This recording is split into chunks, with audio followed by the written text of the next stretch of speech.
Gênesis 30, versos 1 e 2, fala assim: vendo Raquel, que não dava filhos a Jacó, teve ciúmes da sua irmã e disse a Jacó: dai-me filhos, senão morrerei. Então Jacó se irou contra Raquel e disse: acaso estou eu no lugar de Deus, que ao teu ventre impediu de frutificar? Então, o que acontece aqui nessa história? Raquel era estéril. A irmã tinha filhos, ela não. E começa a bater o desespero, o sonho de ser mãe. Naquela época era muito mais forte isso, porque tinha questões culturais que pesavam mais para ela. E ela chega para o marido e fala: ó, eu não quero saber, você tem que me dar um filho. E como que ele poderia atender essa expectativa? É algo impossível. A gente olhando de fora pensa assim: era ridículo o que essa mulher estava pedindo para o marido dela, certo?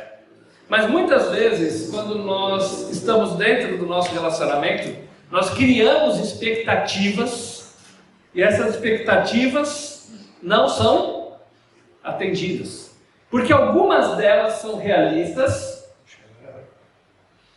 mas outras não. E nós criamos expectativas que são impossíveis de serem atendidas. Joia. Obrigado, Anderson. Nada como ter alguém que entende, né? Então, nós vamos falar um pouquinho sobre a diferença entre a expectativa e a realidade. Por exemplo, a gente falou desse texto: dá meu filho ou eu morro.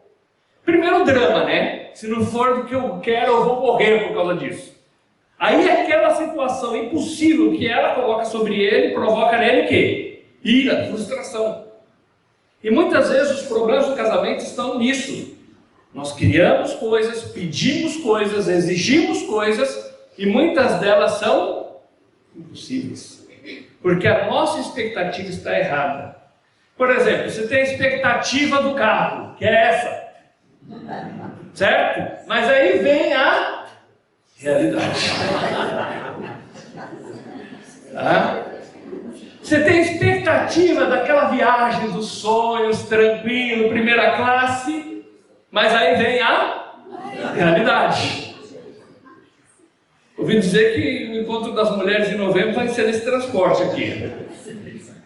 Tá? Você, de repente, quer impressionar a esposa, diz que vai deixar o cabelo crescer, a barba crescer para ficar igual o Aquaman. Aí vem a realidade. Bom, essa parte é divertida, mas quando o negócio está em casa não é tão divertido assim, né? Bom, em Provérbios capítulo 13, verso 12, vamos ver o que diz lá? Provérbios capítulo 13, bem ali próximo ao meio da Bíblia, né? O primeiro livro depois do meio da Bíblia é Salmos, depois em Provérbios capítulo 13, o verso 12. Diz assim: a esperança que se adia faz adoecer o coração, mas o desejo cumprido é árvore de vida. Quando nós temos uma expectativa sobre algo, uma esperança sobre algo, e aquilo não acontece, faz o coração adoecer. Aquelas promessas que às vezes falamos um para o outro, mas com o passar dos dias não cumprimos, vai começando a fazer com que o coração adoeça. Às vezes criamos expectativas sobre o outro que nem são reais, mas porque eu tenho aquela expectativa, aquilo vai fazendo o meu coração ficar amargo, amargurado, doente, porque aquela expectativa não é atendida. Então, quando a esperança é frustrada, quando a expectativa é frustrada, o coração adoece. E é por isso que muitas vezes a gente tem casamentos frustrados, porque estamos vivendo em cima de expectativas que não são reais. E aí, aquela expectativa, aquela esperança que é frustrada, que é errada, faz adoecer o relacionamento. Então, alguns princípios, nesse texto de Provérbios, aparecem alguns princípios que nos ajudam, que são aplicáveis ao casamento. Por exemplo, o primeiro princípio está no verso 10, a origem da contenda. É claro que os maridos sabem qual é a origem da contenda, né? É quem? Não tem coragem de falar. Agora, se eu perguntar para as mulheres, elas falam. É o marido, a culpa sempre é dele. Mas qual é realmente a origem da contenda? Versículo 10 fala assim: da soberba só resulta contenda, mas com os que se aconselham se acha sabedoria.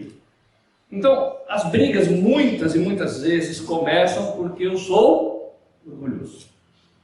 Eu não quero mudar, eu não quero ninguém falando para mim algo que eu devo mudar, eu não quero ninguém falando para mim algo que eu deva fazer, eu não quero admitir que eu estou errado. Então, do meu orgulho vem a contenda. É duro, realmente dói quando alguém põe o espelho diante de nós, não dói? Dói muito. A gente olha para o espelho, começa a ver as rugas, mas dói mais quando a gente vê os nossos defeitos. E alguém, às vezes, e geralmente esse alguém é o cônjuge, põe o espelho diante de nós e nós ficamos frustrados de ver aquilo. E aí bate o orgulho. E aí eu tenho duas escolhas. Ou eu deixo o orgulho falar mais alto e aquilo vai virar uma briga. Ou eu tenho uma atitude humilde e começo a refletir sobre se vale a pena continuar daquela forma. É claro que tem coisinhas que são picuinhas de casamento, não é? Coisinhas pequenas. Mas às vezes a gente faz com que o orgulho faça com que essas coisas se intensifiquem. Às vezes uma coisinha besta pode se tornar uma coisa muito grande lá na frente. Às vezes uma brincadeira mal entendida pode criar-se uma dificuldade muito grande. E se eu não tiver atitude humilde de admitir, olha, eu errei, me perdoa, não devia ter brincado desse jeito. Ou eu não devia ter falado assim com você, a contenda vem e ela continua. Então, do nosso orgulho é que vem a maior parte dos nossos problemas. Lá no livro de Tiago, o livro de Tiago é muito prático, fala do dia a dia da gente. E no capítulo 4 fala assim: da onde vêm as contendas que existem entre vós? Seja irmão com irmã, pessoas da igreja, pessoas de fora da igreja, do trabalho, ou também dentro do casamento, que é o nosso tema. Aí fala, vem da cobiça que vem dentro de você. Ou seja, eu quero, tem que ser meu, motivado pelo meu orgulho, eu brigo por aquilo, crio expectativa, ou por causa do meu orgulho eu não admito, e aí o que acontece? Briga. Além disso, no verso 11 fala que o nosso problema muitas vezes é o fogo de palha. Os bens que facilmente se ganham, esses diminuem, mas o que ajunta a força do trabalho terá aumento. Sabe, aquela pessoa que herdou tudo. Tem aquela expressão antiga, né? Pai rico, filho nobre, neto pobre. Por quê? Dissipa, veio fácil. Aquele que luta, que trabalha, ele valoriza e essas aumentam. Como isso se aplica no casamento? Sabe aquelas soluções? Salva o seu casamento em 2 horas. E você assiste um vídeo na internet, coloca em prática alguma coisa, parece que vai bonitinho por um dia ou 2 e depois desmorona tudo de novo. No casamento não tem solução se não for um trabalho árduo, dia a dia. Não tem solução mágica. Tem princípios que, colocados em práticas, eles vão funcionar e vão nos ajudar. Mas chegar e dizer, salva o seu casamento em 2 dias, somente com uma coisinha ou outra, um gesto ou outro, são bons, pode dar um start. Mas para isso realmente ser duradouro, ele tem que ser trabalhado dia a dia. É um trabalho árduo que faz aumentar. Isso funciona em todas as áreas da vida. O casamento ele tem que ser mantido dia a dia. Cada dia surge uma circunstância que nos leva a ter que agir de alguma forma. Seja agindo em orgulho ou em humildade em perdão ou estendendo a mão, e estendendo a mão. Também o verso 13 fala assim: o que despreza a palavra, a ela se penhora, mas o que teme o mandamento será galardoado. Ou seja, aquele que pega e não está nem aí para aquilo que é dito, para as verdades sobre o casamento que são colocadas na palavra, ele vai ficar preso nessas coisas e vai sofrer o dano. Outra versão fala, sofre o dano. Mas aquele que teme, olha para isso, opa, tem um sinal de alerta, eu vou seguir essa realidade, essa pessoa, ela vai ser galardoada. Isso independe se você veio na igreja ou não, e depende se você é uma pessoa que acredita em tudo na Bíblia. Eu quero dizer para você o seguinte: se você coloca em prática, funciona. Por quê? Vem o manual de instrução, vem com aquele que fabrica. Quem não sei sois Deus, ele deixou um manual de instrução para a gente. Olha o que funciona. Tem gente que fala assim: eu quero casar para ser feliz. A mais pura verdade, certo, gente? Que desânimo. Aí vocês falam: você não está falando de realidade? Então é isso. Então vamos pensar o seguinte: Adão estava feliz lá no Jardim do Éden, certo? Ele não tinha falta de felicidade. E Deus fala assim: ó, não é bom que o homem esteja só, vou fazer para ele uma auxiliadora, certo? Que ele seja idônea.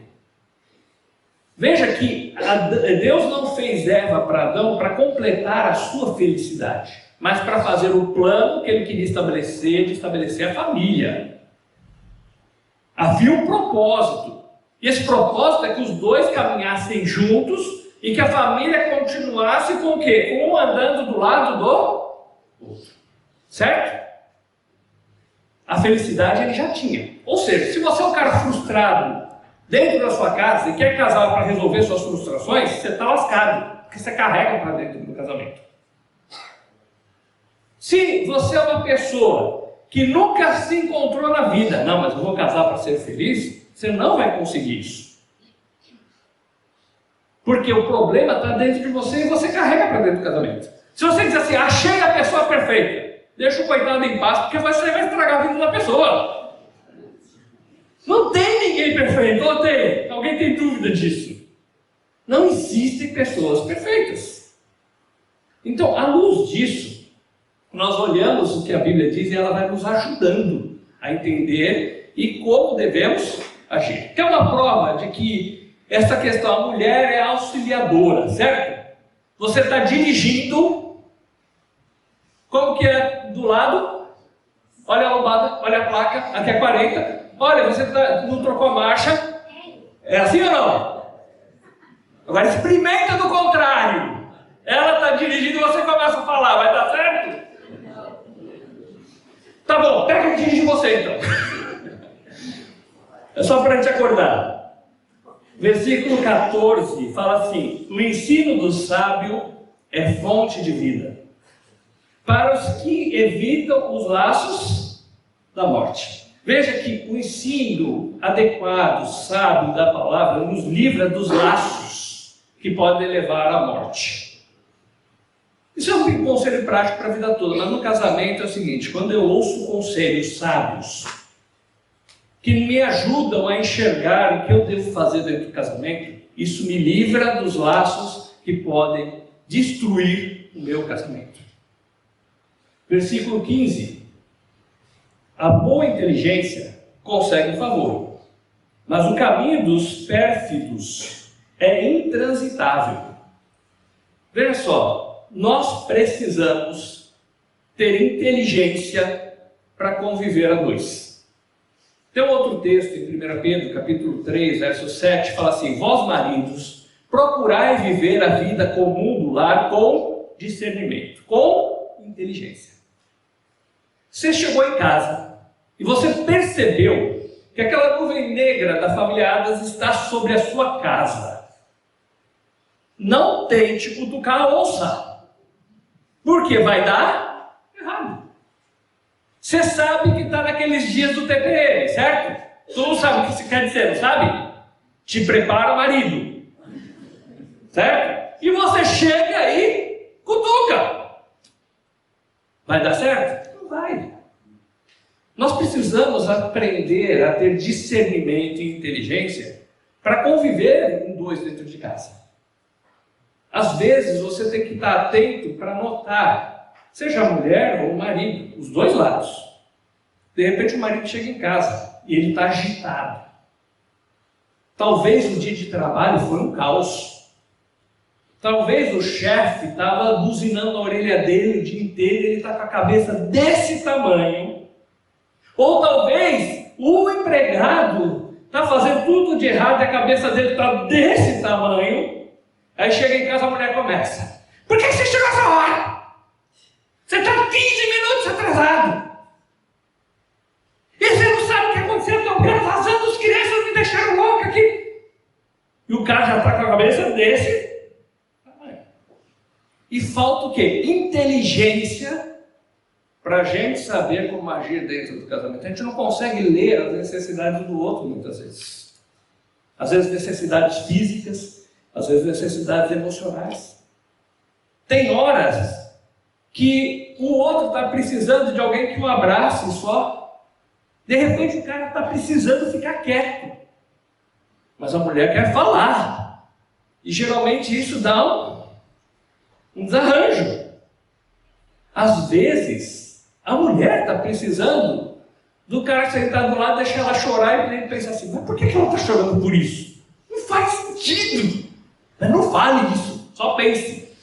Seja inteligente, tenha amor à vida e não fale isso. Por quê? Homem e mulher são diferentes. A mulher é mais emotiva, o homem é mais pensamento. Tem um livro, pena que está esgotado, tem 2 livros muito bons. Um diz assim: que bom que ele soubesse. E o outro: ela precisa saber. É colocando as diferenças de como a mulher e o homem pensam e agem. Eu tenho os livros lá, posso emprestar se vocês fizeram o disco, mas é um livro que está esgotado. Mas é um livro muito bom que ajuda a gente a entender o outro. E quando a gente está atento a entender o outro, a gente está agindo com inteligência para agir de uma forma que podemos ser bênção na vida do nosso cônjuge.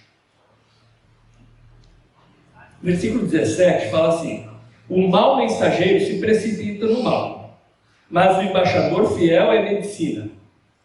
Veja só, aquele que é fiel naquilo que fala, ele traz cura.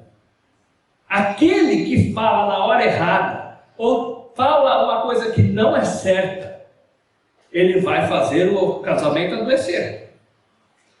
A gente tem que aprender a trazer cura para o nosso relacionamento e não doença. E isso a gente vai conseguir pela mensagem que a gente transmite. Seja uma mensagem boa ou uma ruim, ela vai ter consequências dentro de nós.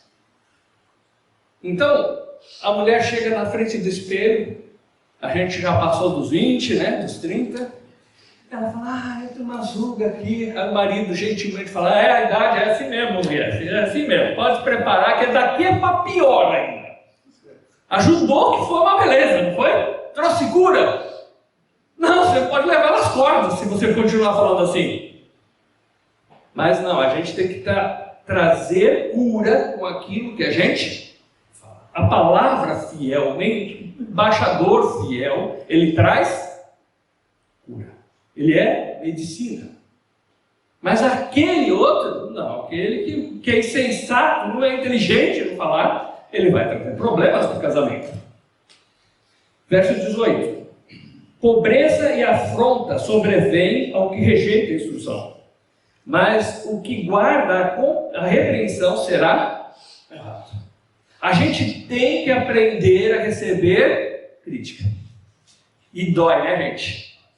Receber crítica ninguém gosta, certo? Mas do cônjuge, aí dói mais, né? A gente tem que aprender que às vezes a repreensão nos ajuda a viver melhor. Agora, existe uma diferença entre repreensão e a palavra dura que fere e machuca. Em Provérbios 18 fala assim: a morte e a vida estão no poder da língua.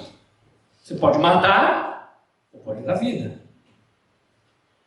Então, quando ele fala aqui da repreensão, a repreensão é o seguinte: pode ir, você tem que tentar melhorar nisso. Ó, teus filhos estão precisando. Na época, a Ledia me pegou pelo colarinho, os filhos eram pequenos, então isso faz muito tempo.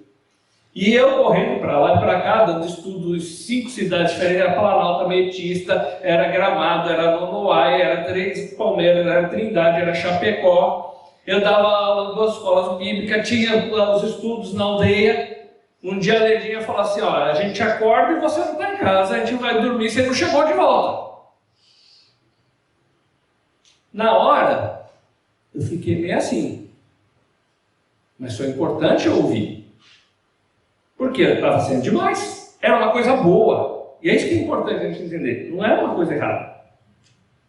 Era uma coisa boa. Só que ao mesmo tempo, eu estava deixando eles sentirem falta de mim dentro de casa. Então, necessariamente, a repreensão não é pelo erro que você comete, não é porque você está fazendo pecado. Às vezes é para a gente poder conviver melhor. O que eu estava fazendo era bom, mas eu precisava dar um pouco mais de atenção para os filhos em casa. O que eu estava fazendo era bom, mas a mulher estava ficando também muito sozinha. Isso acontece em todas as áreas. E dia a dia, a gente precisa melhorar. Porque, queira ou não queira, a gente vai aprendendo conforme as pessoas vão nos alertando e ajudando. Não é assim? Numa empresa, você está lá fazendo serviço. E chega alguém e fala: ó, não faz assim que é perigoso. Não faz assim que você pode se machucar. É uma repreensão ou não? É para o seu mal? Não. É para o bem. Só que nós somos orgulhosos, começou lá no verso 10, né? A gente não gosta de ouvir. E aqui o texto fala o seguinte: se você não ouve, se você não aprende a ouvir as instruções, o que isso vai resultar? Pode resultar em destruição da sua vida, do seu relacionamento. Agora, se você aprende a ouvir a repreensão, isso vai ser vida. E um detalhe que é interessante: a tendência humana é o seguinte: se o outro está mandando, eu não vou fazer. Mas a Bíblia fala o seguinte: se você ouvir a repreensão, você vai ser honrado. Ou seja, em vez do resultado ser um ruim que você pensa: eu perdi a autoridade em casa, não vou deixar a mulher mandar em mim, ou não vou deixar esse cara ficar enchendo a minha paciência, a Bíblia diz que o resultado de você ouvir a repreensão é que você vai ser honrado. Versículo 19: o desejo que se cumpre agrada a alma, mas apartar-se do mal é abominável para os insensatos. A gente tem que aprender a se apartar do mal, a fugir da aparência do mal. Porque às vezes nós brigamos porque nós não estamos dando atenção a muitas coisas. Às vezes a mulher chega para o marido: ó, cuida lá com aquela colega de trabalho lá que, não sei não, ela tem um olhar muito estranho. Aí o marido fala: você não confia em mim? Às vezes é bom a gente cuidar. Ó, cuida com aquela pessoa porque ela está se insinuando. Ou vice-versa também. O marido às vezes fala para a mulher: cuida com essa uma que não está sendo bom. Por que essas coisas são importantes? Porque a gente tem que aprender a se afastar do mal. Porque muitas vezes, se a gente não aprende a ouvir, nós viramos presa fácil e acabamos caindo. Isso pode funcionar em várias áreas. Verso 20. Quem anda com os sábios será sábio, mas o companheiro dos insensatos se tornará mau. Cuide com as companhias. Pensa só. Você brigou com a esposa. Isso nunca acontece. É raro. Uma vez a cada 10, 15 anos, mais ou menos. Você discutiu com a esposa. E você está lá conversando com os amigos. E 4 deles... a mulher pôs para fora, o outro foi chutado, o outro entrou em sociedade, ela entrou com o pé e ele com o traseiro. E aí vocês estão sentados conversando: não aguento mais aquela mulher, olha, ela é chata, ela incomoda, só reclama. Aí os caras vão dar que conselho para você? Sai fora. Não é assim? A gente tem que aprender a andar com sábios. Porque se a gente andar com tolo, a gente vai acabar fazendo as tolices que eles fazem. Às vezes, a questão de mulher, eu sei de uma que estava com as amigas conversando. Ah, meu marido é meio chato, ele incomoda, ele fica pressionando muito. Aí as amigas viram, ah, eu não ia aguentar um homem desse. Aí a mulher já está ruim. Aí o conselho, pior. Então, cuide com quem você... Não. Tem aquela história, tinha vários casais conversando, né? E conversa vai, e sempre no meio de, quando tem uma turma conversando, tem aquele cara mais chato, que gosta de incomodar todo mundo, né? Aí a mulher do outro vira para mim e fala, ah, amiga, você tem muita paciência, porque se fosse eu que fosse casado com um cara desse, eu dava veneno para ele beber. Aí o cara vira e fala assim, se eu fosse casado com você, eu bebia o veneno. Mas a gente tem que cuidar o quê? Com aquelas pessoas com quem a gente conversa. Não está dizendo para você não ter amigos, não é isso. Mas as más conversações, elas corrompem os bons costumes. Aquilo que eu ouço dos conselhos dos outros pode influenciar a minha vida. Então, com quem eu vou buscar conselho? Com os sábios e não com os tolos. Então, pensando em questão de expectativa e realidade, vamos ter a expectativa realista. Olha que foto bonita de casamento. Né? Mateus capítulo 18 é um texto muito conhecido. Quando Pedro, já vou citar para a gente também não ficar muito tempo, Pedro fala assim, Senhor, quantas vezes eu tenho que perdoar o meu próximo? E Jesus ele fala assim, 7 vezes? Bastante, né, gente? Aí Jesus responde, não, 7 não, 70 vezes 7. E aí Jesus conta uma história. E como que era essa história?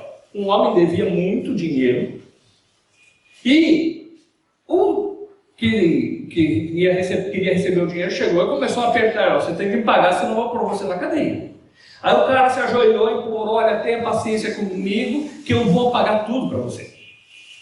E a dívida era tão alta que mesmo que ele vivesse mais de 300 anos, ele não ia pagar nunca. Mas o Senhor foi comovido pela situação e perdoou a dívida dele. Aí ele sai dali, encontra um que devia para ele. Fala, ó, você tem que me pagar, senão eu vou pôr você na cadeia. Aí o outro se ajoelhando, por favor, tenha paciência que eu vou conseguir te pagar. E a dívida era pagável. A dívida era pequena. Aí o outro, não, pôs ele na cadeia. Aí os outros ficaram sabendo do que aconteceu, os amigos ficaram sabendo, e denunciaram ele para o primeiro lá. E aí o primeiro, puxa, você devia ter misericórdia do seu amigo ali, sendo que eu te perdoei.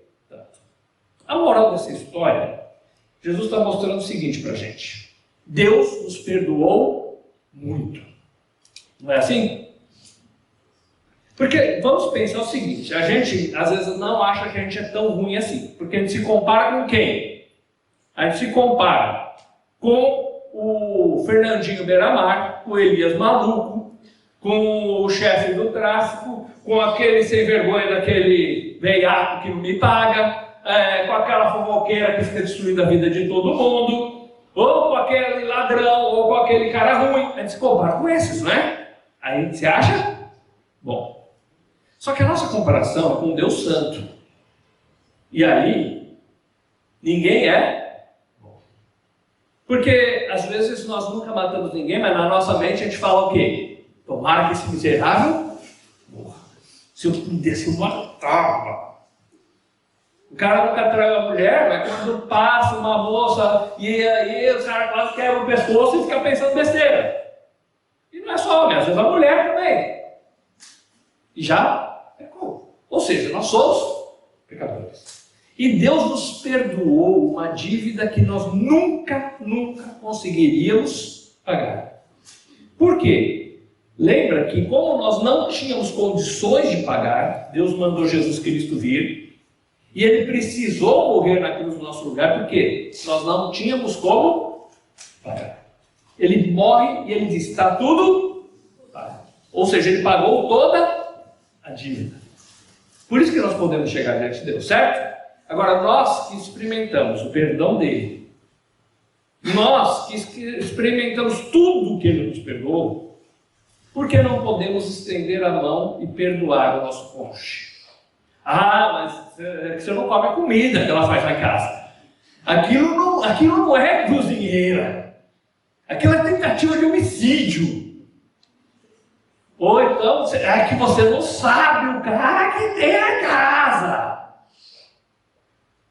É que você nunca conviveu com ele. Aquilo é um carrasco. Mas o que acontece? A gente começa a acumular coisas. Não é assim? E, de repente, do nada, a gente puxa um assunto de 10 anos atrás. De repente, a gente puxa um assunto de 5 anos atrás. De repente, aconteceu hoje e a gente puxa o quê? Aquele mundo de coisas de uma vez só, não é assim? Porque a gente não perdoou. E aí, o Senhor está falando o seguinte: Pedro, 7 vezes é bom, mas é insuficiente. É 70 vezes 7. Você deve perdoar sempre. Aí, a gente tem que entender o seguinte: que a expectativa correta é que você casou com um pecador. Tenha certeza absoluta: o seu cônjuge vai errar com você. E você vai errar com ele. Às vezes nós vivemos num mundo que não é real, achando que tudo vai ser perfeito e maravilhoso e que eu sou o maior sofredor do mundo, então, porque ele ou ela falou isso para mim. E às vezes achamos que o casamento do outro é perfeito, mas não existe isso.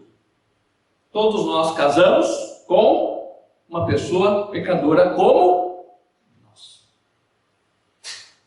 Eu erro, ela erra, e vice-versa.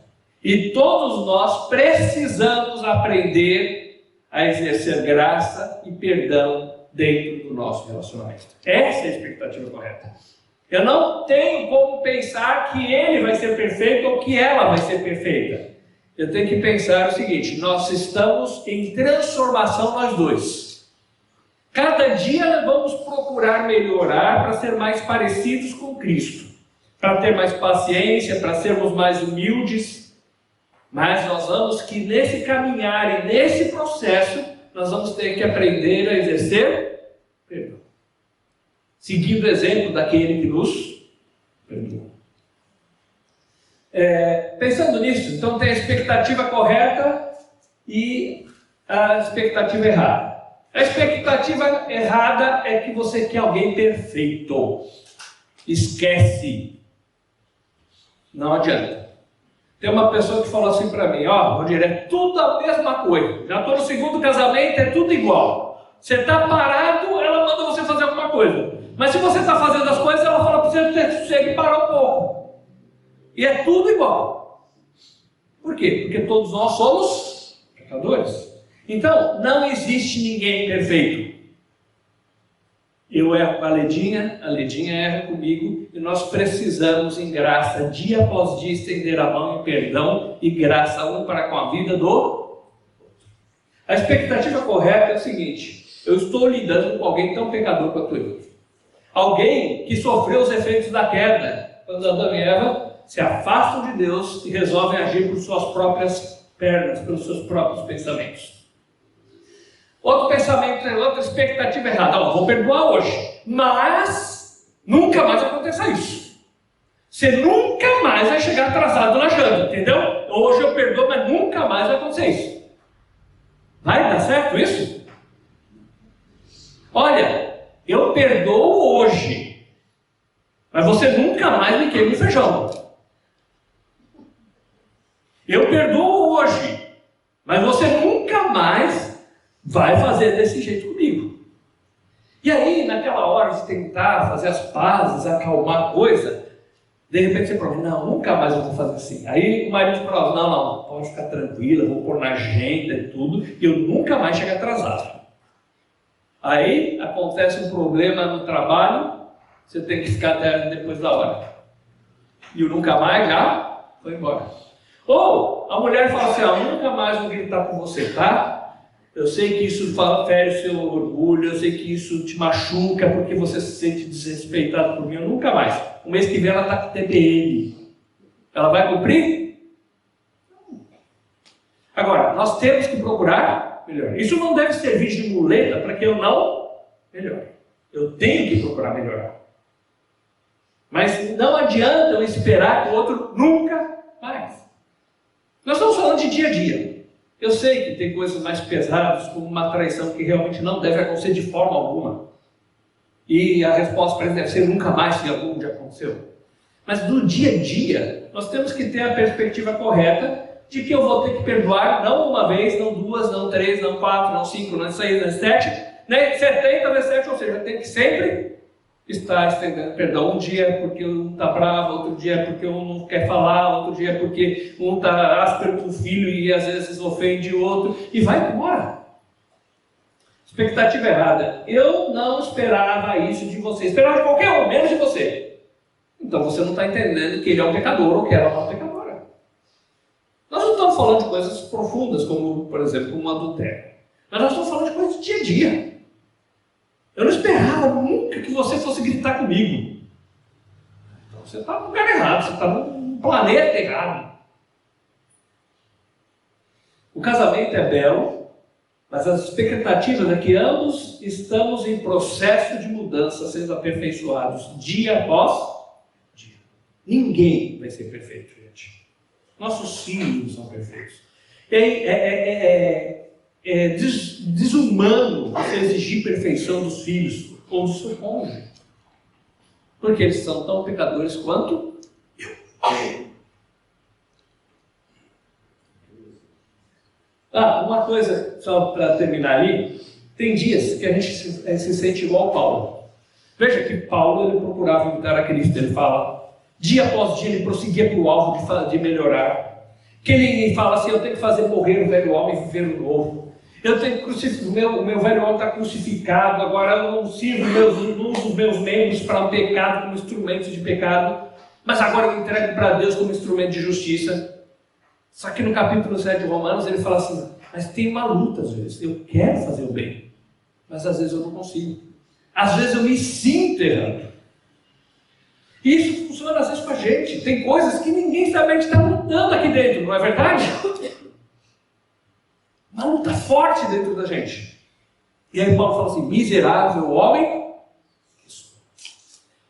E quando eu entendo isso, que eu tenho que procurar melhorar, que eu tenho que morrer para mim, que eu não posso entregar os membros do meu corpo para o pecado, que eu tenho que dedicar minha vida a Deus, que agora a minha vida pertence a Ele, que a minha vida tem que ser transformada por Ele, que eu tenho que me aperfeiçoar cada dia, que eu tenho que ser mais humilde, que eu tenho que procurar servir mais a Deus, ser mais parecido com Jesus. Quando eu entendo isso, mas eu reconheço que eu sou miserável, eu posso abrir a mente e o coração para agir com paixão para com o meu cônjuge.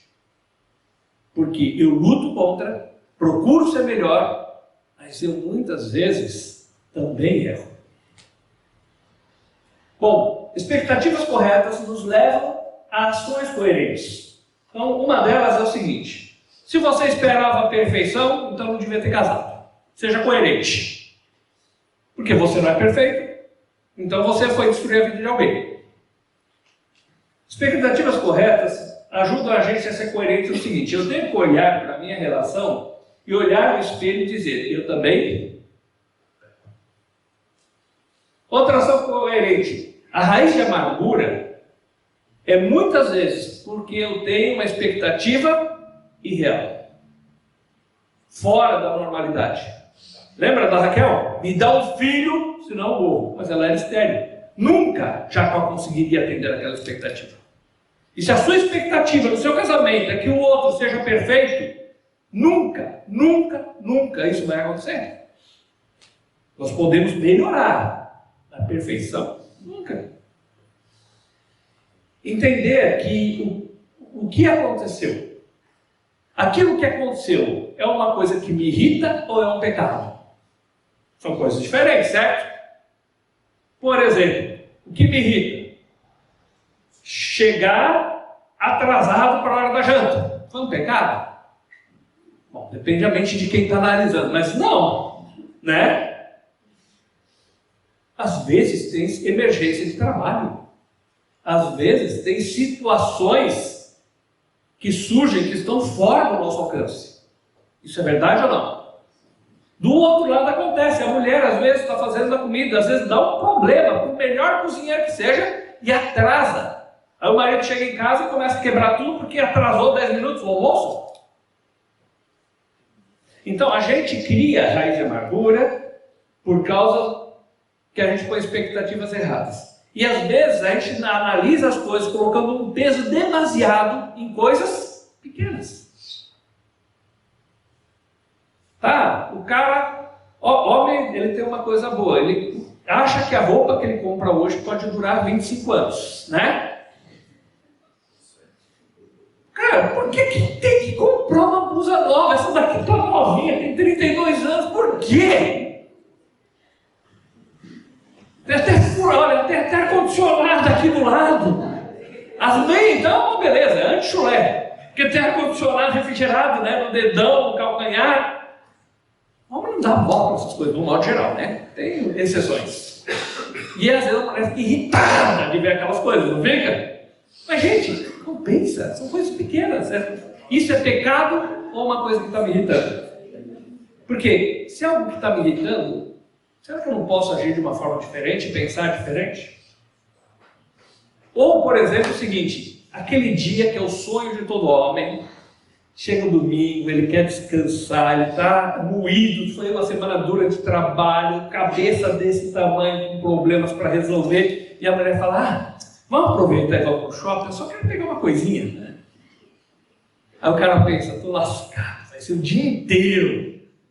Porque o homem vai no shopping para comprar um sapato, ele vai reto naquela loja, pega o sapato, no muito ele come uma coisa na praça de alimentação e passa. Aí o cara está pensando, vai ter jogo, sei lá, do Grêmio, do Inter, às 4 da tarde, e ela combinou para ele sair às 10 da manhã. Não vai dar tempo. Não vai dar tempo. É pecado ou é só uma coisa que me irrita?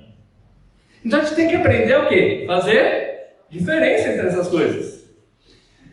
O tempo não resolve as coisas. A gente fala, deixa para lá, o tempo resolve. Não resolve. Pelo contrário, ele complica. O que resolve mesmo é perdão. Mas ele não pediu perdão, mas ela não pediu perdão. Quem disse que o outro tem que pedir perdão para eu perdoar? É minha responsabilidade perdoar. É claro que é bom que o outro peça, porque ajuda no processo. Mas independente se o outro pede ou não, o que vai resolver é o perdão. Porque senão a gente fala 10 anos atrás, 15 anos atrás, 20 anos atrás, 5 dias atrás, 5 horas atrás, e vai, e não termina nunca. Porque eu não estou disposto a perdoar. Não seja tentado a cobrar ou castigar o outro. Isso acontece demais, né? Geralmente a mulher, quando está frustrada, a tendência, claro, tem diferença de uma pessoa para outra. A tendência é murmurar. E pé. Eu vou dizer, não adianta muito não, porque o cara entra numa caixa de desliga, que entra aqui e sai ali, ó. Não está ouvindo nada que você está falando. Tá? É inútil você ficar. Aí ela vem e fala, você ouviu o que eu falei? Aí ela fica mais irritada. A tendência do homem é o seguinte, ele entra no nada e trata a mulher com frieza. Parece que tem uma caixa de gelo do lado dela ali. Não fala, não dá um elogio, não dá nem bom dia, porque é a forma que ele está tentando castigar ela por causa do que ela fez ou falou. E a mulher tenta castigar de outras formas.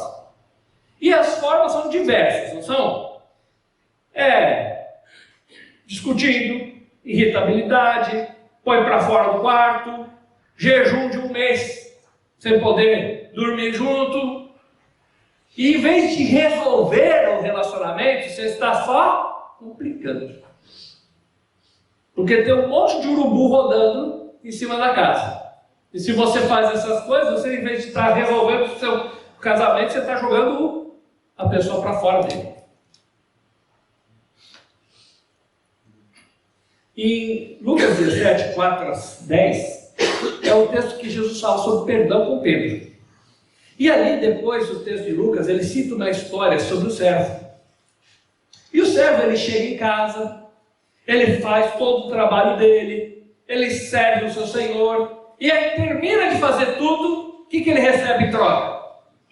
Recebe alguma coisa? Vamos ler só o verso 10. Lucas, capítulo 17.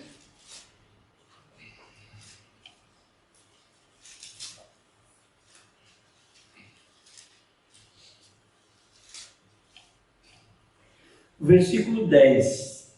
Assim também vós, depois de haver desfeito tudo quanto vos for ordenado, dizei: somos servos inúteis, porque fizemos apenas o que deveríamos fazer. Gente, é claro que dentro do casamento tem que ter o reconhecimento. Valorize a sua esposa, valorize o seu marido. Se ela fez uma comida gostosa, se ela fez algo para te agradar, agradeça. O coração grato abre portas. Lembra que ele tem que ser inteligente, certo? Agora, quando eu perdoo, eu não estou fazendo nada mais do que a minha obrigação. Porque o contexto está falando de perdão, o verso 4 fala assim: quando eu estou disposto a perdoar, é a obrigação que eu devia fazer. Porque eu já fui perdoado, então Deus espera de mim que eu haja em perdão. Bom, a expectativa correta nos leva a uma vida dentro da realidade, aplicando a solução de Deus. Tá? Qual a solução de Deus então, pensando em tudo isso? Transforme o seu lar em um ambiente de graça, seguindo o exemplo do Senhor. Efésios 4, 32 fala: perdoando-vos uns aos outros, como também Deus em Cristo vos perdoou. E o 5:1, que é a continuação, fala assim: sede imitadores de Deus. Se a gente quer ter um lar feliz, a gente tem que imitar a Deus no perdão que foi nos oferecido. E oferecer um perdão para o nosso. Só vou poder ter um lar que vai ser um lar feliz se eu começar a manifestar graça dentro do meu casamento. Porque a gente é muito bom para cobrar. A gente é muito bom para mostrar os defeitos. Mas a gente precisa mostrar mais graça e estender perdão dentro do nosso casamento. A visão da graça que nós temos que ter. Eu vivo com alguém que necessita, que é carente da graça de Deus, tanto quanto eu sou. Eu preciso da graça de Deus a cada dia? Eu preciso do perdão dele? Meu cônjuge também. Então tem que ter essa visão adequada. Fomos alvos da misericórdia de Deus. E essa misericórdia de Deus não é uma misericórdia que vem do dia e pronto. A Bíblia fala lá em Lamentações, e nós vamos abrir lá, no livro de Lamentações, capítulo 3, Lamentações de Jeremias. Ele fala que as misericórdias do Senhor se renovam a cada dia após dia. Então, lá em Lamentações, o livro de Lamentações, só para curiosidade de vocês, alguns já ouviram em aula isso, né? Se você olhar o capítulo 1, tem 22 versos. O capítulo 2 tem 22 versos. O capítulo 4 tem 22 versos. O capítulo 5 tem 22 versos. E o capítulo 3 tem 66, que é o quê? 3 vezes 22. Isso não é à toa.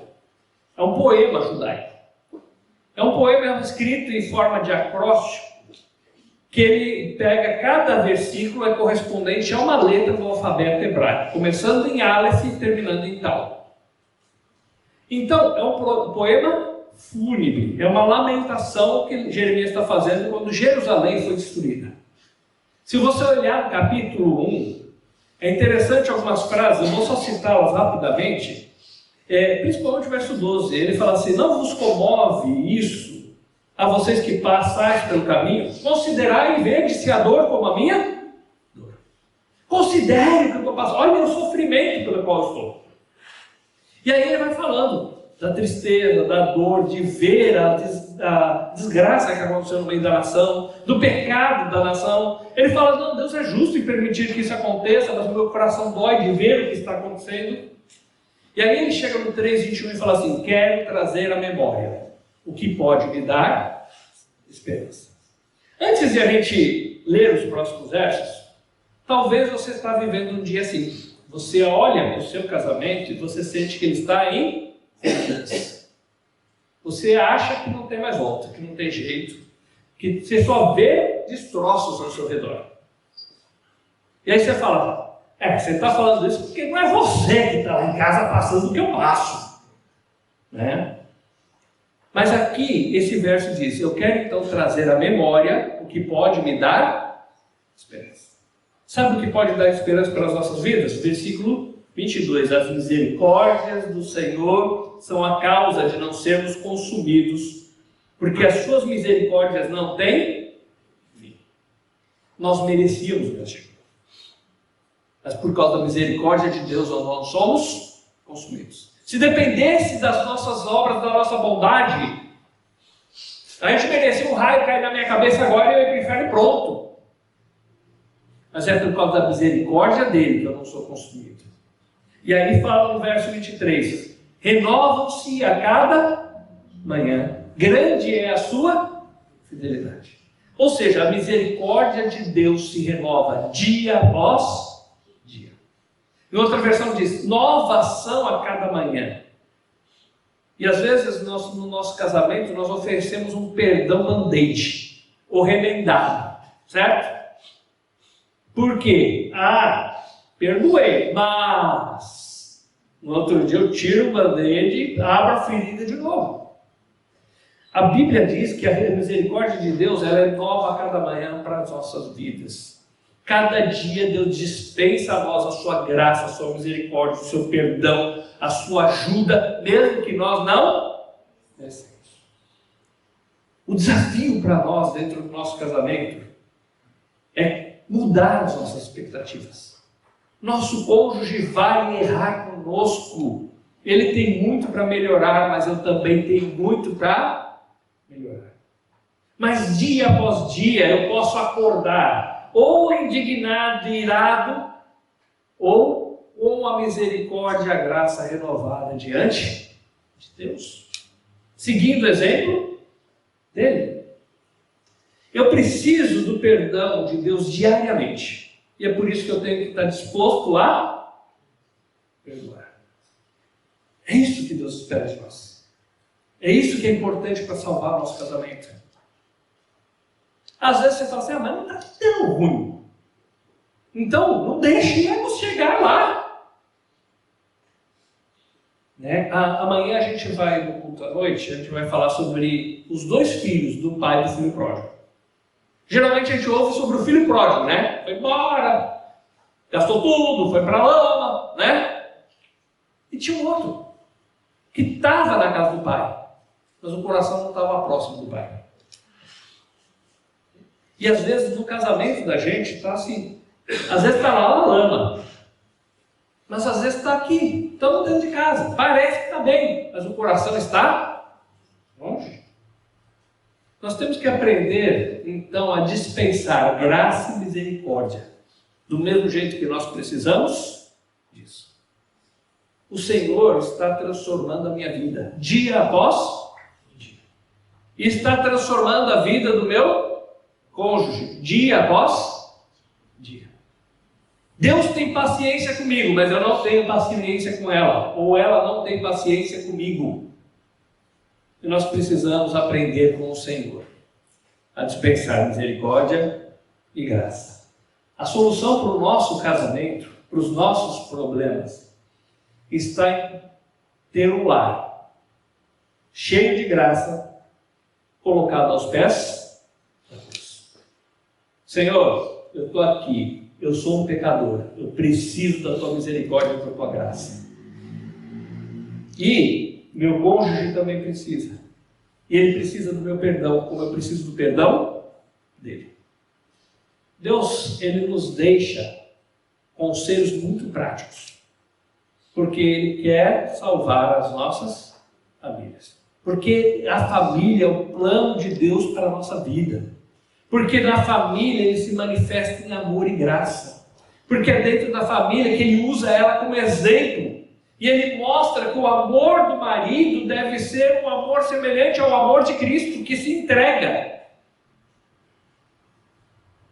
E Deus espera isso de nós. A entrega, o perdão, a renúncia, a graça, a misericórdia. Essa é a expectativa correta. Você vai morrer. Você um dia falou até que a morte nos separe, não vai? Isso é bastante tempo, né?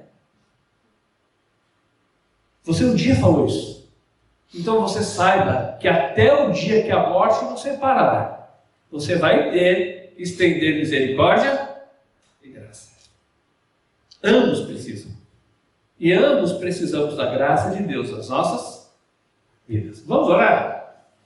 Senhor, nós te agradecemos porque estamos aqui e a tua palavra nos anima, nos adverte, nos ajuda, porque o Senhor que conhece as nossas vidas e as nossas necessidades. Peço por cada lar que está aqui hoje, o Senhor conhece aqueles que estão bem e pedimos que o Senhor os preserve na sua graça. O Senhor conhece aqueles que estão lutando e clamamos pelo teu poder agindo em graça na vida de cada um. Derrama da tua graça no coração de cada pessoa e restaura aqueles que estão caídos, que estão com dificuldade.